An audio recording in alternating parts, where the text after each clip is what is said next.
Hey Mainers, welcome to the Maine newsroom, beyond the narrow vertical window you're used to seeing me in. We wanted to be able to dive deeper into the issues facing Maine than we can do in those 90-second vertical videos, so we're going to start publishing some longer-form, widescreen videos like this, including interviews with key newsmakers and thought leaders. I spoke with Maine Speaker of the House Ryan Fecteau of Biddeford a little over a week ago, right before the ice surge, which delayed me in getting this video online, but it's still filled with lots of insights and information about this coming legislative session and how it will affect you. We talked about his agenda for lowering the cost of living here in Maine, what the legislature plans to do with regard to ICE, and the investigation into Gateway Community Services and the attacks on Maine Representative Decca DeLocke. Whether you agree with Speaker Fecteau or not, if you'd like to see more content like this, I hope you'll give it a like and be sure to subscribe. Today we're speaking with Maine House of Representatives Speaker Ryan Fecteau. Thank you for being here. Thanks for having me. Great to be here. So the new legislative session is underway. What are your priorities for this session? What do you hope to get accomplished? Well, last week we actually rolled out our lower cost, stronger communities package, which is focused on lowering the costs that Mainers face every single day. That's our top concern. People are struggling to just pay for the basics, whether it be a trip to the grocery store, buying a new car, trying to pay for the rent or the mortgage or property taxes, childcare. These costs seemingly keep going up, and unfortunately, people's pay has been relatively stagnant. And we need to do our best to address these costs and alleviating the costs that Mainers face, and energy costs also being another big one. So we've got a lot of work to do. We've got some really good proposals that are coming through the legislature this session.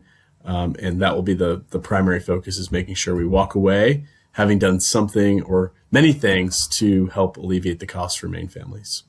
Right, because there's no one silver bullet that addresses cost of living for everybody, right? So how important is it to draw from these different areas where people's costs are growing? What one family is facing from a cost burden perspective is going to be different from another family. And obviously we're seeing the impacts of H.R. 1 or the big bad bill here in Maine, and primarily through the impacts on healthcare. We just had a briefing.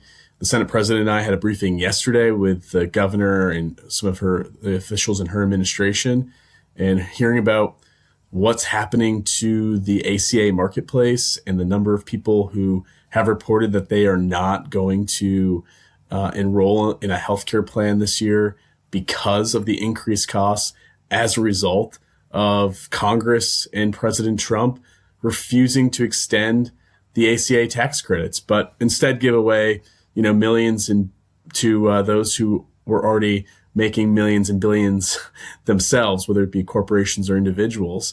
And then meanwhile, Maine families are struggling. I have a neighbor just down the street from me who elected to not enroll in a healthcare plan this year because of the cost. She's taking a roll of the dice and hoping for the best. And I think that's going to be the case for thousands of Mainers. It's really just a terribly broken system, and Maine families are going to pay the price. So healthcare is one area that we're going to be focused on. Housing is an issue we continue to work on. We've made some pretty big investments with a lot more work to do, and people are finding it hard to afford their rent, afford their mortgage, pay property taxes. Childcare, some families facing really significant costs. Some families finding it difficult just to find a childcare provider, let alone actually being able to pay for it. Housing is actually an area where we've had some success, right? Where you've had some success. What areas do you want to try to make some progress within housing in this session? I think the big part of the work for housing this session is going to be keeping the momentum going on the investments that we made. Largely the investments were the result of federal funding that we received during the pandemic, the American Rescue Plan dollars. We've invested over $300 million since Governor Mills took office in the production of new housing, both larger multifamily, smaller multifamily, rental opportunities, and home ownership. Those three programs have been running, at full force and making a real difference. Whether we look at it from a cost perspective and making sure people can afford somewhere to live, or we look at it from an economic perspective and making sure employers have people that they can hire to fill really important jobs that are otherwise going unfilled because people can't find somewhere to live. We want to make sure that we don't lose the momentum on this issue and we need to make some additional investments, some significant investments, so that we don't lose. Right now the pipeline of developments that are in the works are funded. We don't want to lose ground on that. Thinking specifically about cost of living, are there areas that you expect Republicans to want to work with you to address versus others? Do you feel like there's some hope of getting some bipartisan progress on any of these areas? I'm always hopeful that we can find some agreement on addressing these issues. I think if, Republicans are talking to their constituents, they're going to hear the same things that we've been hearing around affordability and the challenges that families are facing. And I think a lot of the proposals that we're working on should, in theory, garner bipartisan support, because Mainers are expecting us to step up to the plate and address these challenges. There's been some agreement in the past. We've had some bipartisan support around addressing the challenge of housing. I hope that there remains bipartisan support in that regard. Addressing the challenges around childcare, we've had some bipartisan support around that as well. Energy costs, I think we can also find some agreement that Mainers are getting hit hard, and we should be able to address these challenges together.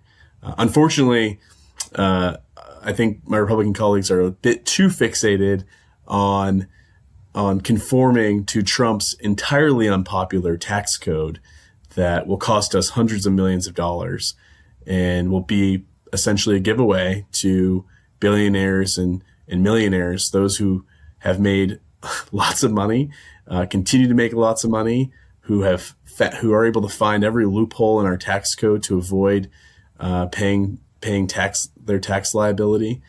And ultimately, that's what my Republican colleagues seem to be focused on. That seems to be their big priority.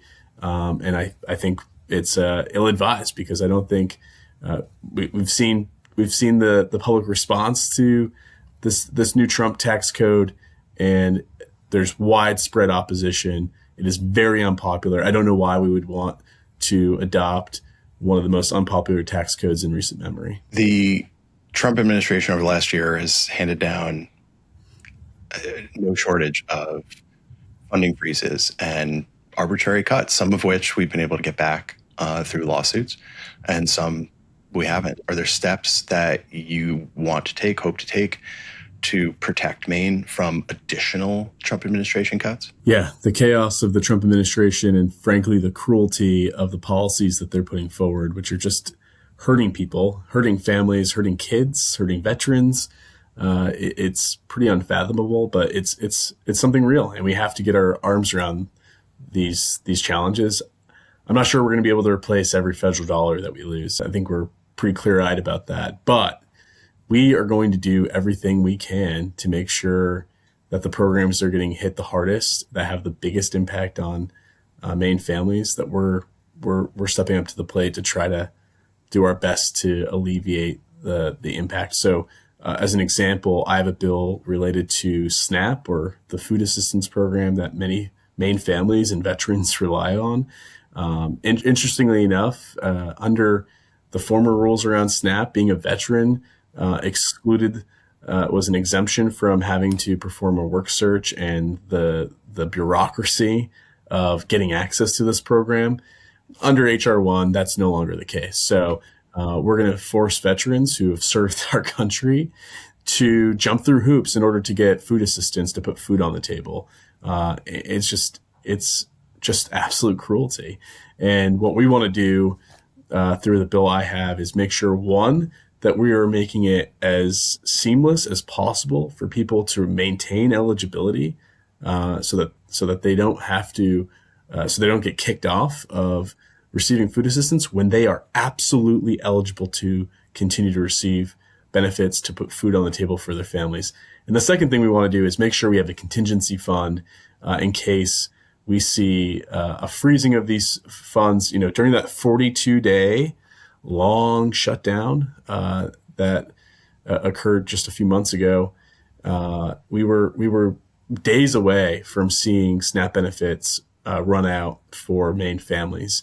I don't want us to be in that same position again, where we don't have a contingency fund in place to at least bridge some sort of gap due to a government a stoppage of the federal government, or some other cruel way in which Donald Trump is trying to flex his political muscle at the expense of Maine families, Maine kids, and Maine's veterans. You obviously knew when you ran for speaker that you were going to be dealing with the Trump administration and that it was going to be a difficult time. How much of a challenge is it for you to triage the new crisis, the new problem that needs to be solved? The ways in which this administration and this term of the Trump presidency is seeking just seemingly every way to hurt people, as a matter of political revenge in some cases, as a matter of philosophy that people who are earnest and work hard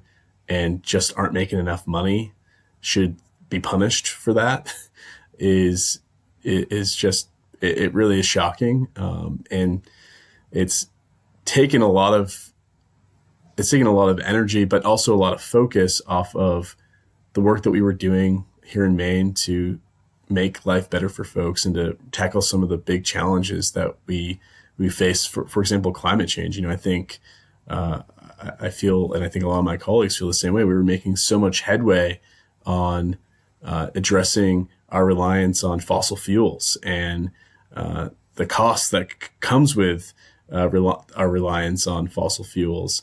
And now that seems like an issue that really is just not sort of present. That's just not the crisis of the day at the moment. The crisis of the day is keeping people warm in their homes with fuel assistance, or making sure they have food on the table, or making sure they can cover the cost of rent or their mortgage.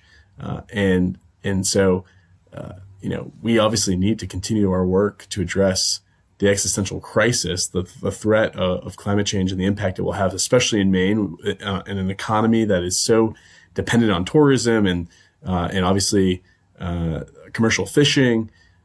But we just are really, it's like putting out fires every single day, and that's been extremely distressing, and obviously moves us away from the work that we were doing. There's a nervousness around ICE and CBP seemingly ramping up efforts here in Maine. Do you expect that the legislature will take up any bills in this session to try to address what ICE and CBP may do here in Maine? Yes. So I think first and foremost, it's worth highlighting the work we did last session, the passage of LD 1971, which made clear that state and local law enforcement shall not coordinate with immigration officials to enforce what we've seen nationwide, and we've seen in some cases, not to the full extent of what we're seeing in Minnesota, but we've had constituents over the last year who've reached out to us about instances of ICE enforcement that has been indiscriminate. It has been clearly driven by this ridiculous quota that is not focused on what President Trump had promised during his candidacy, which is that he was going to focus on making sure that criminals were off our streets. And in fact, the stories I'm hearing, and including right in my own backyard, is people are being detained unlawfully who have committed no crime, who are legally present in this country. And the work we did with LD 1971 made clear that coordination is not going to happen with our local law enforcement and our state police. Does that mean state police and local law enforcement cannot continue to coordinate with immigration officials to tackle terrorism or drug enforcement or human trafficking? No. In fact, the bill was explicit about that. But we're not going to take part in these efforts to meet Donald Trump, Stephen Miller, and Kristi Noem's ridiculous quota, and to unlawfully target people of color and profile them and detain them. With that being said, we still have a lot of work to do, and clearly the threat and the possibility of a ramp up in ICE's presence here in Maine is deeply concerning. I know a lot of people are feeling anxious, even people who have been citizens their entire lives here in Maine and in the United States. I have a friend who is deeply concerned, who has lived here her entire life. And despite that, she knows, and people know that the targeting is profiling. And if you're a person of color, you could be a target for these officials who are unprofessional and not following any standards of good policing at all. And so we have a number of bills that will be considered this session to do some additional work around this issue, including making sure that schools, public spaces, places of worship, that ICE officials cannot conduct their work in those spaces without a legally obtained warrant, which we know that they have no interest in following legal standards and procedure, but we want to make sure that they do. And so here in Maine, we're going to do everything we can to ensure that the work that their conduct is lawful and not a trampling of the United States Constitution, which to this point, from what we can see across the country, it has been. And I think it's important to note that I've seen polling recently, nationwide polling, that shows the American public does not support what they are doing. The American public has lost faith and confidence that ICE has anything to do with what Donald Trump and his folks promise, which is to round up criminals and to make sure our communities were safer. Their actions have seemed to make our communities far less safe. Is there extra urgency to get those bills considered, passed quicker? They will become law no matter what, 90 days after we adjourn session. There's no way to get them to become law faster, but I think certainly the urgency of showing the public that in Maine, and frankly showing these federal agents that we're not just gonna sit on our hands here in Maine and watch as this federal agency runs roughshod over our civil liberties and the U.S. Constitution. Those are not Maine values. That's not who we are. And I know Maine people are going to step up and stand shoulder to shoulder with the communities that are being targeted by these ICE agents, and making clear that Maine values are not represented in the unlawful and violent actions that we've seen from ICE agents across the country.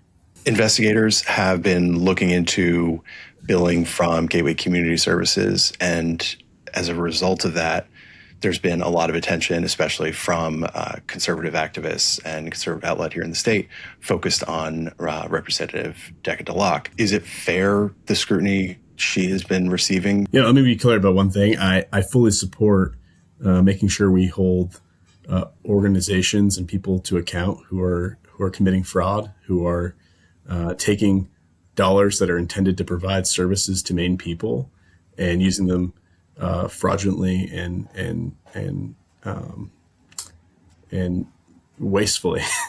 At the end of the day, however, the accusation or the innuendo that's been applied to Representative DeLocke is simply unfair. Representative DeLocke worked for the nonprofit side of Gateway. She worked there for 7 or 8 months. She's been named in a partisan letter from the House Ethics Committee down in Washington, has not been criminally charged in any way. And so while my Republican colleagues are asking for her removal from committee because she's been named in some partisan letter from a partisan congressional committee, they have 2 members of their caucus who are actually been criminally charged and indicted for, in one instance, domestic violence, in the other instance for defrauding by way of forgery to obtain public financing for their campaign. And so they have 2 members who are sitting in the chamber every single day taking votes, who are currently working their way through the court system. And I have removed those 2 members from committee. I think they should resign, and I've called for their resignation. Several years ago, there was a Democrat who was charged with the same thing on the forgery and campaign finance piece.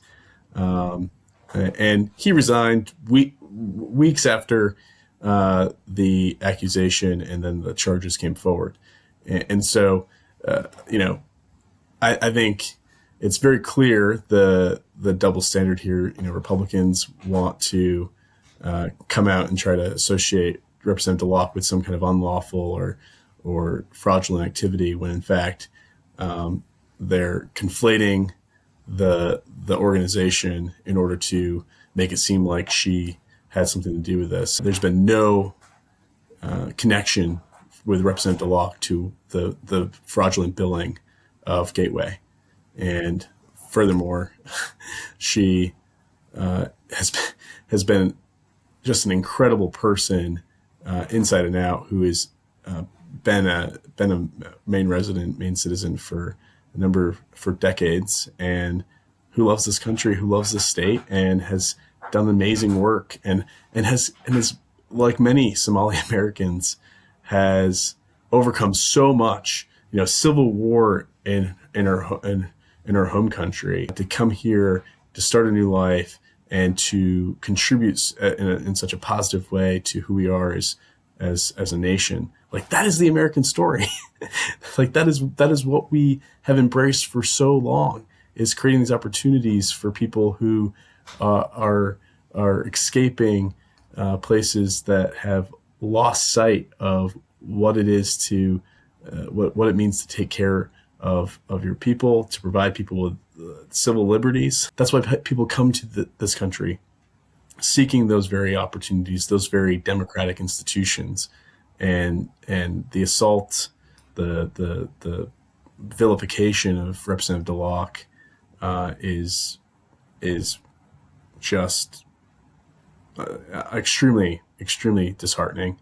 And I think most people, even those who are criticizing her, know in their heart of hearts that the attacks on her are completely unfair. But this is partisanship. This is an election year, and this is pure politics at the end of the day. And again, to be clear, I'm not talking about holding Gateway Community Services to account, investigating them, which is occurring, and making sure that any alleged activity that is found to have happened, for them to be held accountable, that needs to happen.